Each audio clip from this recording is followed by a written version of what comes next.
حضور پاک صلی اللہ علیہ وآلہ وسلم کی امت بہت بڑا رتبہ رکھتی ہے، بہت بڑا مرتبہ رکھتی ہے، اور اس امت میں کامیاب لوگ کون ہیں؟ حدیث پاک میں ہے، رسول اللہ صلی اللہ علیہ وسلم نے اس کی وضاحت فرمائی ہے۔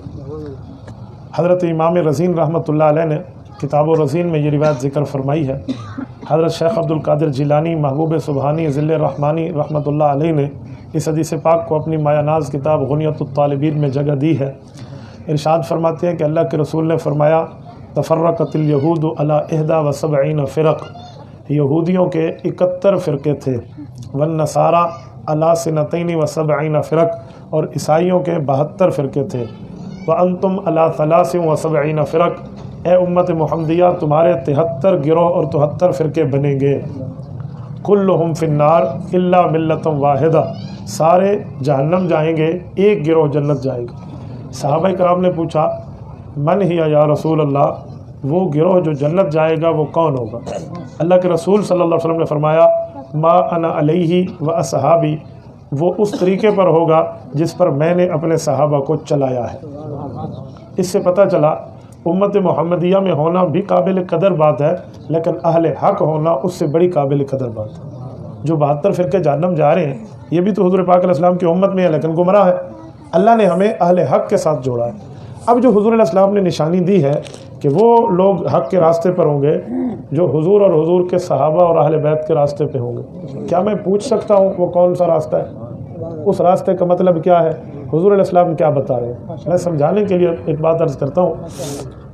ایک راستہ وہ ہے جس پر صرف حضور علیہ السلام چلے ہیں، حضور نے اپنے صحابہ اور اہل بیت کو نہیں چلایا۔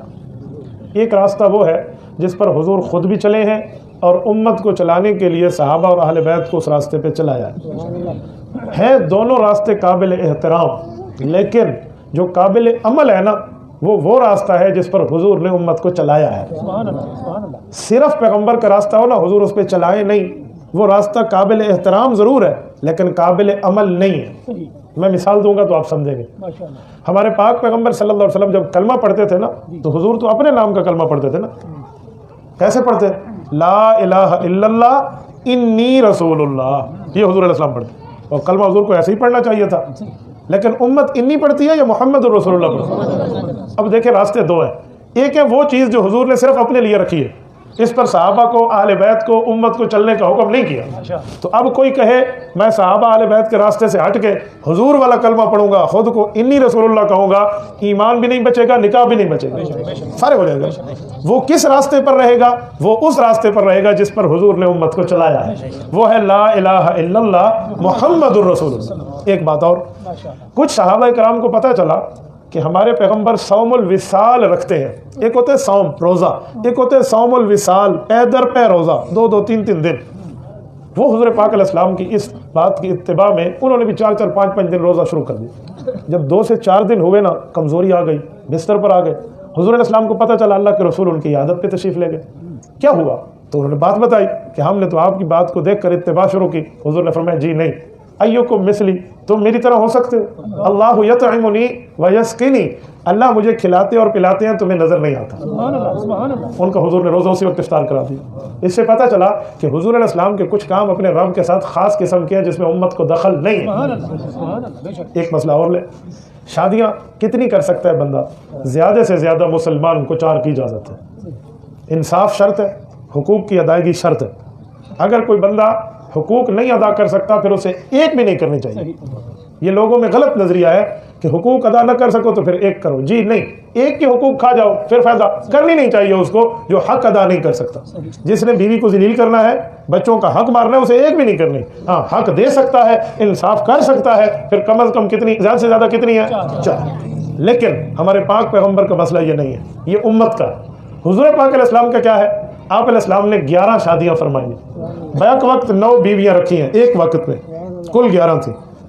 حضور علیہ السلام کی شادیوں کی کئی وجہ ہیں، ان میں ایک وجہ یہ ہے کہ عرب میں جو بڑے بڑے قبیلے تھے نا، جب وہ فتح ہو جاتے تو ان کو اسلام لانے میں ایک بات کی آر سمجھ آتی کہ دیکھو لوگ کہیں گے دب کر مسلمان ہوئے، حالانکہ ہم دل سے مسلمان ہو رہے ہیں۔ تو حضور علیہ السلام ان کی دل جوئی کے لیے اس خاندان سے شادی کرتے، انہیں عزت مل جاتی، وہ صحابہ اور اہل بیت بن جاتے۔ اہل بیت سے مراد ماننے والے۔ حدیث پاک میں کل تقی و نقی من آلی، ہر وہ بندہ جو تقوی والا ہے اور گناہوں سے پاک ہے وہ میری آل ہے، شامل ہو جاتا۔ حضور علیہ السلام کی شادیوں کی کئی وجہ تھی، اور اگر جیسے کافر لوگ اعتراض کرتے ہیں کہ مسلمانوں کے نبی کو صرف شادیوں کا شوق تھا، تو اس کا جواب ہم دے سکتے ہیں۔ وہ کیا ہے؟ اگر شادیوں کو شوق بھی ہوتا تو بھی ایک دلیل موجود ہے کہ حضور علیہ السلام وقت کے پیغمبر ہیں، اور جو نبی ہوتا ہے نا اس میں 40 جنتیوں جتنی طاقت ہوتی ہے، اور ایک جنتی میں دنیا کے 1000 انسان جتنی طاقت ہوتی ہے، تو نبی کی طاقت دنیا کے 40,000 آدمیوں کی طاقت کے برابر ہے۔ ابھی تو حضور کی شادیاں 11 ہیں۔ اگر تم یہ بھی اعتراض کرو تو یہ جواب بھی موجود ہے۔ تو یہ بات ذہن میں رکھیں، ہمارے نبی کی شادیاں زیادہ ہیں۔ اب کوئی کہے میں حضور والے طریقے پہ چل کے شادیاں زیادہ کروں گا، بیک وقت 9 اور 11 بیویاں رکھوں گا، تو شریعت اسے جواب دے گی کہ بیک وقت 4 رکھ سکتا ہے، زیادہ نہیں۔ اگر رکھے گا اولاد حلال نہیں ہوگی، نکاح نہیں رہے گا، زنا بن جائے گا، من ہو جائے گا۔ تو کیوں؟ حضور علیہ السلام کا طریقہ تو ہے 11 شادیاں، لیکن وہ قابل عمل ہے، قابل قدر ہے، قابل عمل نہیں ہے۔ قابل عمل کون سے؟ جس پر حضور نے امت کو چلایا ہے۔ اب اس حدیث پہ آؤ جو میں نے شروع میں پڑھی، سارے فرقے جہنم جائیں گے، حضور کون سا جنت جائے گا؟ فرمایا ما انا علیہ و اصحابی، جو اس طریقے پر ہوگا جس پر میں صحابہ اور امت کو چلا رہا۔ تو ہمارے لیے نبی کے صحابہ، نبی کے اہل بیت کا طریقہ قابل قدر بھی ہے، قابل عمل بھی ہے۔